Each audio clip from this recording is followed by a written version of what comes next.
meeting in this. What was the meeting situation that time? Just meeting. The meeting is the parked car. No. No. No.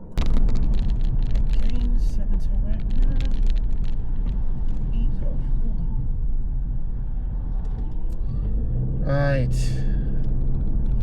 I'm not doing good today. No, it's okay. Let's talk about that situation where I have to press a brake. Okay. Now, I did not prompt you for a reason because I want to see which level you're getting there now, because you should be start developing these skills where you need to start making your own decision. Yeah.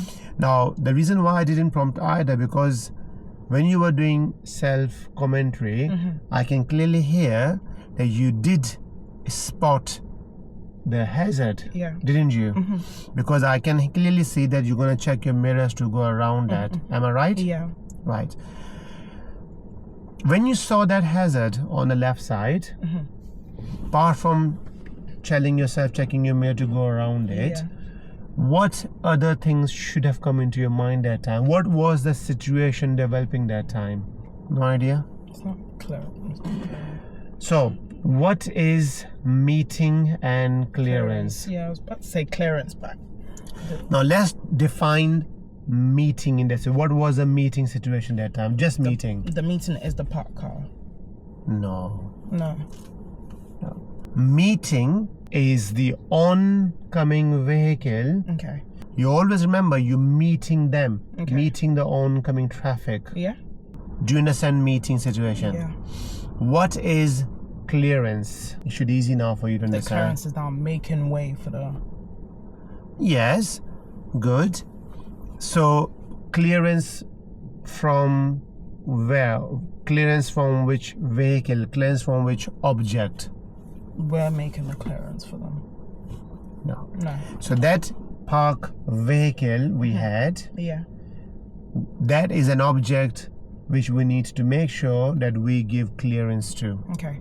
To make it more easy for you, as we always says, there was 2 lanes. Lane A, which we were traveling, and lane B, which oncoming car was coming. Yeah. You understand that? Where was the hazard? Was it on the lane A or the lane B? Lane A. Which is our lane. Yeah. Now, because the hazard on the lane A, you should ask yourself, Victoria, that, okay, I now have to use the lane B. Was there any car coming from the lane B? Yes. Okay. Now you have to ask 2 questions to yourself. That, do I have enough space so I can give a meter clearance from the park object?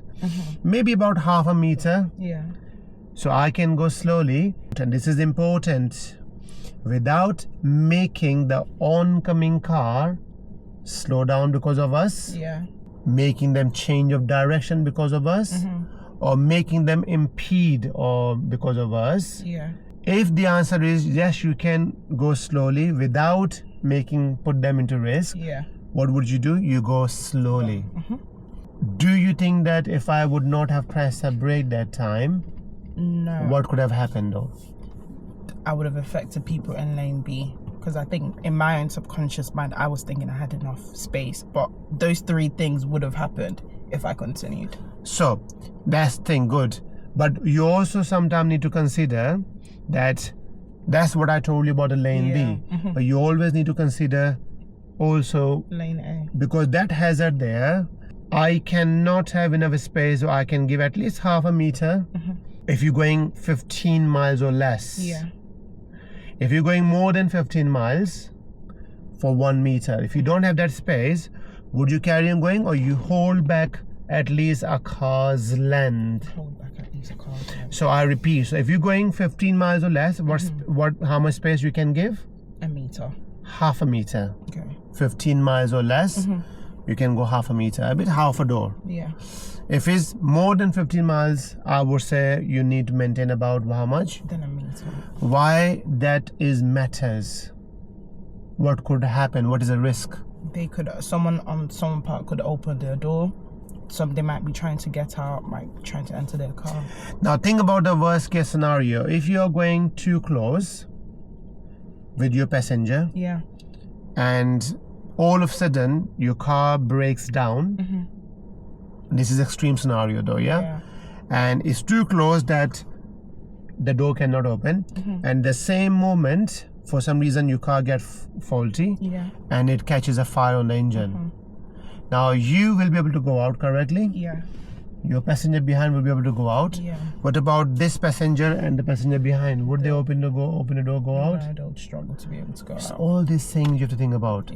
So next time, like this road there, if you're going, and if you know somebody's coming on a lane B and you cannot give a meter or half a meter, what would you gonna do? I would hold back. And how much hold back distance? A car's length. Why do we give cars length, not bumper to bumper? What is the reason for that? Because when we now want to go back into the lane, we have enough space to turn into. There you go. Start thinking about these small things. Really gonna make your life easy as a driver. Does it make sense now? Happy with that? Yeah. Let's drive off when you're ready, please, for me.